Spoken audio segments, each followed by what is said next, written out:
우리 다 같이 기도하심으로 4월 30일 금요일 아침 예배를 시작합니다. 살아계신 아버지 하나님, 4월 한 달도 여기까지 인도해 주시고 보호해 주시고 아침 예배로 하나님을 만날 수 있는 특별한 시간을 주셔서 감사드립니다. 어디서 어느 곳에 있든지 주를 향해서 마음을 열고 날마다 달려갔던 한 달의 삶이 그저 은혜이고 감사일 뿐입니다. 다가오는 5월에는 더 큰 기대와 소망을 갖고 나 자신이, 가정이, 우리 모든 일들이 새롭게 회복되어지며 하나님이 기뻐하시는 아름다운 가정, 아름다운 일생의 삶이 되도록 고치고 새롭게 빚어가는 복된 그런 한 달이 될 수 있도록 기대하는 이날 되게 하여 주시옵소서. 이제는 사도신경으로 신앙 고백합니다. 나는 전능하신 아버지 하나님, 천지의 창조주를 믿습니다. 나는 그의 유일하신 아들 우리 주 예수 그리스도를 믿습니다. 그는 성령으로 잉태되어 동정녀 마리아에게서 나시고 본디오 빌라도에게 고난을 받아 십자가에 못 박혀 죽으시고 장사된 지 사흘 만에 죽은 자 가운데서 다시 살아나셨으며 하늘에 오르시어 전능하신 아버지 하나님 우편에 앉아 계시다가 거기로부터 살아있는 자와 죽은 자를 심판하러 오십니다. 나는 성령을 믿으며 거룩한 공교회와 성도의 교제와 죄를 용서받는 것과 몸의 부활과 영생을 믿습니다. 아멘.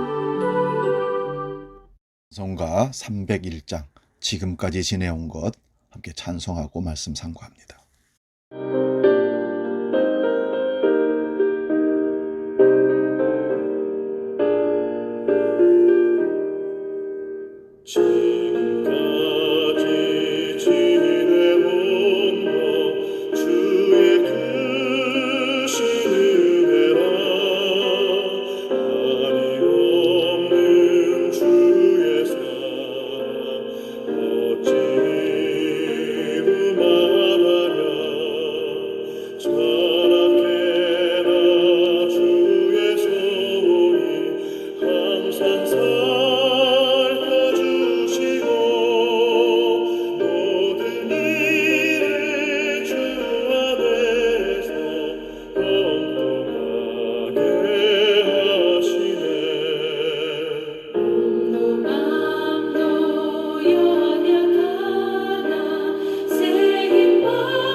오늘 우리에게 주시는 하나님 말씀은 신약성경 마가복음 15장 9절에서 15절 말씀까지입니다. 신약성경 83면에 있습니다. 마가복음 15장 9절에서 15절까지 말씀 봉독할 때 살아계신 주님의 음성을 들을 수 있기를 바랍니다. 봉독합니다.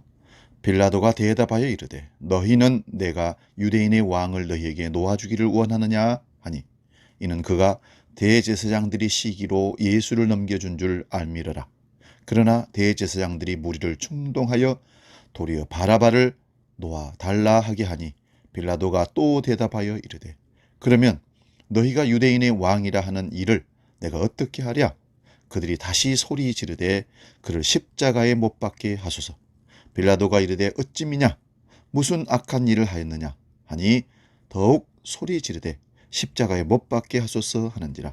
빌라도가 무리에게 만족을 주고자 하여 바라바는 놓아주고 예수는 채찍질하고 십자가에 못 박히게 넘겨주니라. 아멘. 봉독한 말씀으로 불행한 일이란 제목으로 말씀을 상고합니다. 불행한 일. 사람은 세상을 살면서 혹 욕먹는 일을 당해 불행할 수도 있고 원치 않는 질병으로 몸이 불편하여 불행할 수도 있으며 폭력을 사용하다가 옥중에 세월을 보내는 그런 불행한 일도 있을 수 있습니다. 그런데 오늘 본문에서 말하는 불행의 원인의 의미는 차원이 다른 것입니다. 그 불행의 원인을 하나씩 한번 살펴보도록 합니다. 의인을 시기하는 것이 불행의 원인입니다. 본문 10절을 봅니다. 이는 저가 대제사장들이 시기로 예수를 넘겨준 줄 알미르라. 여기서 저는 빌라도 로마 총독을 얘기합니다. 그가 예수님이 죄가 없는 것을 알고 있었습니다. 결코 사형당해야 할 분이 아닌 것을 알고 있었습니다. 빌라도 자신이 예수님에 대해서 죽일 이유를 찾지 못하고까지 했기 때문에 그렇습니다. 그리고 그는 유대인들이 싫어하는 예수를 놓아줄 수 있는 권세도 있었습니다. 그러나 유대인들의 밀란이 일어날까 걱정이 되어서 자신의 정치적인 입지나 공직의 자리가 힘들어질까 봐 두려워했던 것입니다. 그리하여 예수를 죽이는 데 내어주는 불의의 편에 섰다는 것입니다.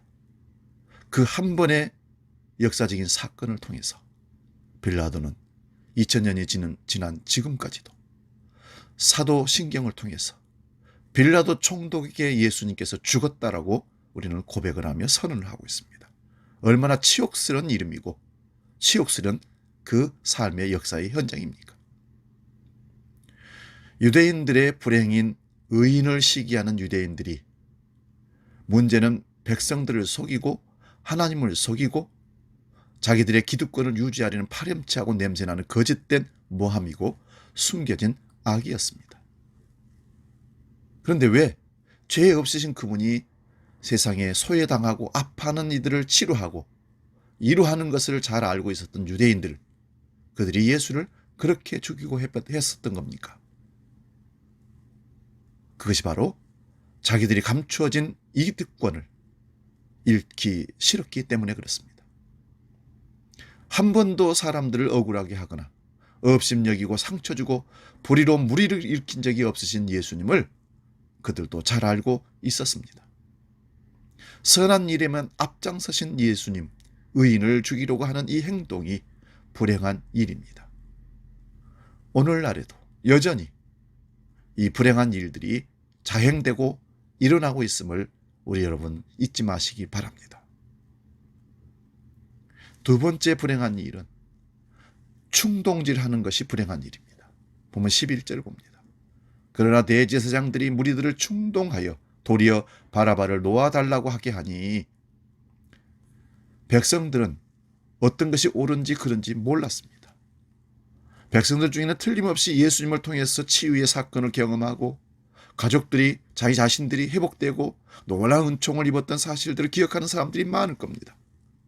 그런데 백성들을 한자리에 모아놓고 충동했다는 것은 유대인들이 자기들이 악한 불행한 일을 하는 일에 동조할 수 있도록 협박했다는 것과 같습니다.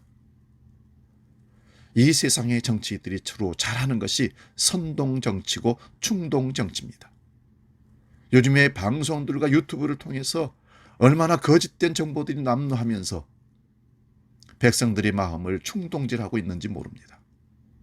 얼마 전까지만 해도 그 백성들은 호산나 다윗의 자손이 하면서 예수님을 환영하고 예수님을 영접했던 그들입니다.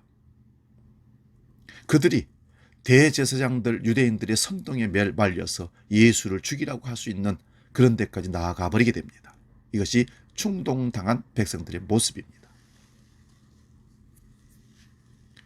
그래도 종교 지도자라고 한다면 대제사장의 직분을 가진 그들은 군중들을 충동하여 죄 없는 예수를 죽이자 외친다 할지라도 이건 아니다라고 막을 수 있는 그런 자정 능력이 있어야 되고 제어할 힘이 있어야 되는데 오히려 그들이 선동해서 충동하여 백성들로 하여금 예수를 십자가에 죽이도록 몰아세우고 있는 것입니다. 오늘의 종교 지도자들도 우리가 한번 생각해 볼 필요가 있습니다. 자기들의 이익권과 자기들의 편리한 어떤 목적을 이루기 위해서 복음을, 교회를, 성도들을 이용하고 정치 지도자들과 결탁을 하여서 교회를 욕먹이는 일들이 벌어지고 있는 것이 사실입니다. 십자가를 왜 자기들의 목적을 성취하기 위해서 걸고 나가서 십자가를 욕되게 하는지 우리는 알 수 없는 것입니다. 교회 안에서 선량한 성도들을 충동하여 교회를 소란하게 하고 하나님 앞에서 죄를 범하지 아니하였는지 우리가 살펴봐야 할 시기가 되었습니다. 우리 성도들은 분별을 가지고 있어야 됩니다. 정치적인 입장을 가지고 성도들을 줄 세우게 하거나 지역적인 감정을 북줄이는 그런 설교나 그런 지도자가 있다면 과감하게 돌아서야 됩니다. 교회는 보수나 진보가 아니라 야당이나 여당이 아니라 중심에 서서 그릇된 것을 서로 책망할 수 있고 그 지도자들이 바로 설 수 있도록 기도하는 그런 자리여야만 합니다. 세 번째 불행한 일은 악인에게 만족을 주는 불행한 일입니다. 보면 13절에서 15절입니다. 그들이 다시 소리 지르되 그를 십자가에 못 박게 하소서. 빌라도가 이르되 어찌 미냐 무슨 악한 일을 하였느냐 하니 더욱 소리 지르되 십자가에 못 박게 하소서 하는지라. 빌라도가 무리에게 만족을 주고자 하여 바라바는 놓아주고 예수는 채찍질하고 십자가에 못 박히게 넘겨주니라. 여기서 문제가 되는 것은 빌라도가 무리에게 만족을 주고자 하여라는 말입니다. 그 무리들이 누구입니까? 악을 선동하고 의인을 죽이고자 하는 외치는 무리들입니다. 이 얼마나 불행한 일입니까? 악인들의 소리가 높고 의인들의 소리가 사라지고 악인들이 성공하고 의로운 사람들이 실패하는 사회는 불행한 사회입니다. 오늘 우리 대한민국은 정말 행복한 사회가 맞습니까? 자기들의 이권을 위해서 불의를 감추고 백성들을 선동하여 자기들의 이익을 추구하는 법을 만들고 하는 일들이 혹시 일어나지 않습니까? 여러분, 공산주의의 원칙은 옳소가 많으면 되고 민주주의의 원칙은 다수면 통할 수 있지만 기독교의 원칙은 다수가 아니고 진리여야만 합니다. 그런데 밀란이 일어날까 봐 두려워하여서 빌라도 총독은 많은 악의 무리들을 만족하게 하기 위해 죄 없는 자를 죽이라고 십자가 처형을 위해서 내어주고 만 불행을 저질렀습니다. 오늘의 우리 시대의 형편은 어떠한지 깊이 생각을 볼 문제입니다. 공정과 정의를 이야기하지만 가난하고 부족한 약자들을 설 자리가 없도록 만들어버렸고 인권이 보호되지 않게 밀어붙이고 있습니다. 그러나 유력한 정치인들은 죄가 드러났음에도 불구하고 재판을 다시 해주고 사면을 해주고 보호해주는 세상이 혹시 아닌지 생각해 보시기 바랍니다. 약한 백성들은 수사도 제대로 하지 않고 쉽게 정지하여 억울한 옥살이를 하게 해도 되는 그런 세상이 과연 공정한가요? 2000년 전 주님이 당하신 세상의 불행한 일이 오늘날에도 여전히 일어난다는 것은 예수 그리스도 없이 세상은 결코 자정 능력이나 회복이나 좋은 세상으로 나아가지 않는다는 사실을 기억하시기 바랍니다. 속지 마십시오. 정치인들의 선동하는 그 이야기들을 공약들을 믿지 마시기 바랍니다. 불쌍히 여기고 오히려 정직한 하나님 앞에서 하나님을 두려워하는 존재로 이 세상을 이 나라를 이끌어갈 수 있도록 도와달라고 중보 기도할 뿐입니다. 죄 없는 사람이 사형을 당하는 일이 세상에서 제일 억울하고 원통한 일입니다. 그러므로 의인을 시기하고 선량한 사람들을 선동하여 악으로 끌어들이는 일이 있어서는 안 되며 악인들을 만족해 하는 일도 해서는 안 될 것입니다. 그와 같은 일이 있다는 것 자체가 불행의 원인이 되기 때문입니다. 사랑하는 여러분, 4월 한 달을 마무리를 하면서 우리 다시 한번 우리 민족을 위해서, 우리가 살아가는 삶을 위해서 기도할 수 있기를 바랍니다. 의인을 시기하는 불행한 일이 없기를 바랍니다. 충동질하는 것이 불행한 일인 것을 분별하고 기억하시기 바랍니다. 악인에게 만족을 주는 불행한 일들을 결코 하지 마시기를 축원드립니다. 기도합니다. 살아계신 아버지, 이 세상이 불행한 일들로 가득 차 있는 것을 보면서 예수 그리스도 없는 세상은 결코 우리가 원하는 좋은 세상, 행복한 세상, 공정한 세상, 평화로운 세상은 될 수 없다는 사실을 깨닫게 됩니다. 이 세상에는 자기들의 이득권, 기득권을 지키기 위해서 불의와 결탁을 하고 법을 만들고 세상을, 백성들을 선동하고 있는 것을 봅니다. 이 충동질하고 선동하는 모든 악한 무리들을 제거하여 주시고 하나님 공정한 세상, 하나님이 기뻐하시는 세상을 만들어가는 우리 대한민국이 될 수 있도록, 세계가 될 수 있도록 역사하여 주시옵소서. 이제는 우리 주 예수 그리스도의 은혜와 아버지의 크신 사랑과 성령님의 감동, 교제, 역사 충만케 하심이 4월 한 달 동안 아침 예배로 하나님께 영광 돌리며 하나님 앞에 정말 행복한 삶으로 열심히 믿음으로 이 세상을 승리로 살기로 결단하며 나아가는 모든 주의 백성들 머리 위에 이제로부터 영원히 함께 계시기를 간절히 축원하옵나이다. 아멘.